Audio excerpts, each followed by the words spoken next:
Let's explore one of the most powerful features of Gramex. It's called FormHandler. What FormHandler does is it allows you to read and write data from any file or database purely using a web API. So at some level, it's basically taking SQL to REST. In other words, you can run SQL queries or the equivalents of SQL queries directly using a web API without any code.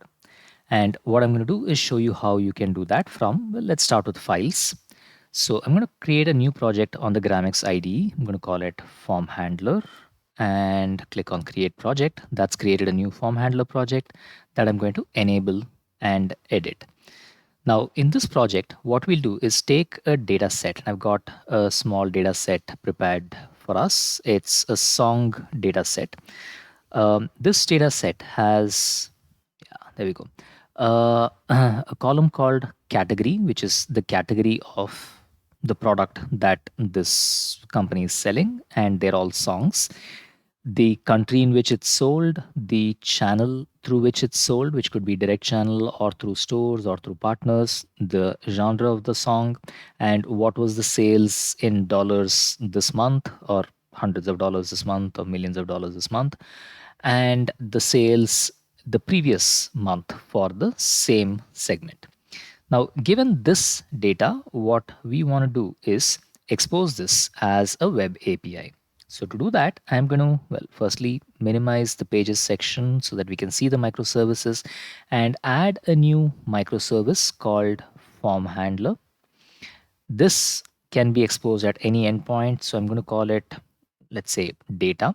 So now slash data will contain whatever I add onto this endpoint. This form handler endpoint can have one or more data sets. I'm going to start by clicking plus to add the first data set where I can either upload a file or connect to a database. For this example, we are purely going to focus on how we upload a file. I'm going to, instead of clicking on upload, which will allow me to pick a file, I am instead going to drag and drop this and place it directly on top of upload file. If I place it somewhere else, it may not work. I'll place it on top of upload file, and it's uploaded the file, given it a name dataset1. And if I click on preview, you'll see the same data that we saw earlier. We can quickly paginate through this to make sure that it is actually the same data, and it turns out to be so.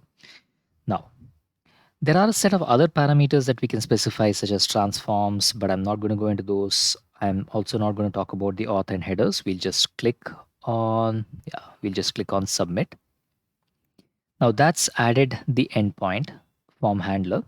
Let's preview the URL. First time it shows me all of the data, but the data is in JSON format. We can convert it into other formats and we can query this, but I'll come to that later. Before that, I'll quickly show you how you can create an endpoint with Excel files as well, not just CSV files. So we now have this Excel file that, okay, yeah.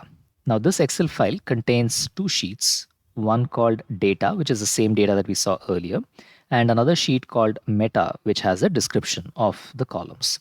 So I'm going to create a new form handler, and we'll call this slash Excel. I don't need the slash. Click on plus, and I'll upload the Excel file here into upload file. Let's preview this, and that's going to show the same data because by default it has the first sheet is what is shown, and the first sheet has the same data.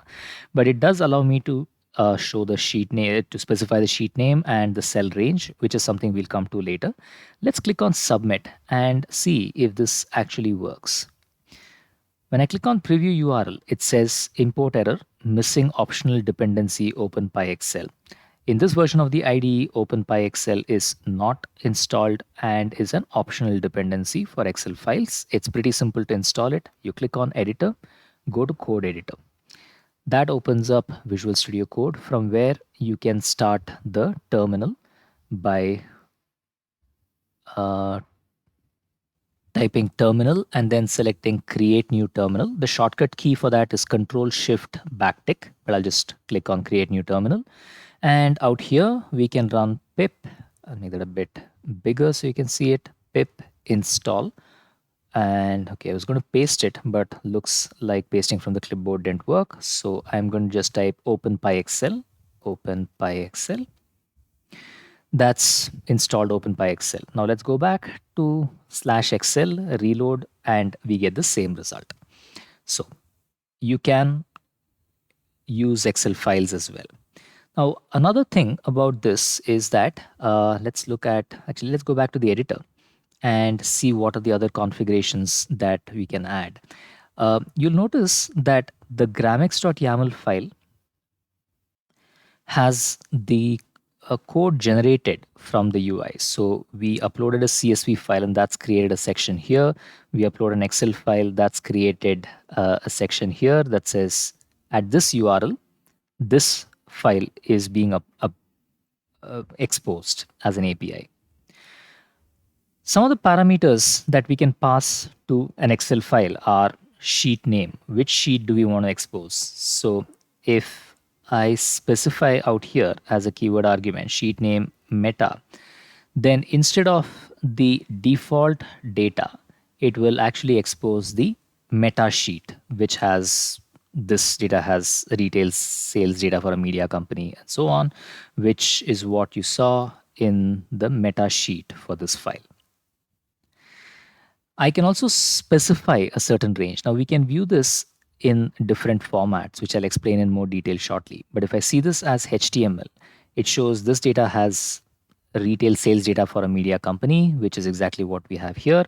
And then there are some blank cells that are filled with nans. But we might actually just want the data from cell A3 to B9. So if that's the case, then there is an option to specify a range to be whatever cell range we want. So I could say that the range is A3 to B9. Now with this, if I reload, it only shows the table that has the metadata. It's possible for us to expose multiple such data sets, but I'm not going to go into that just yet. For now, suffice to know that in this list of microservices that we have one for the Excel metadata, which has the additional parameters meta and the range, which you'll also see reflected here, and /data, in which the data set has the CSV file, which we saw a short while ago. This allows us to look at the data sets from the front end into the back end without typing any code. But what if we want to do any queries? That's what we look at next.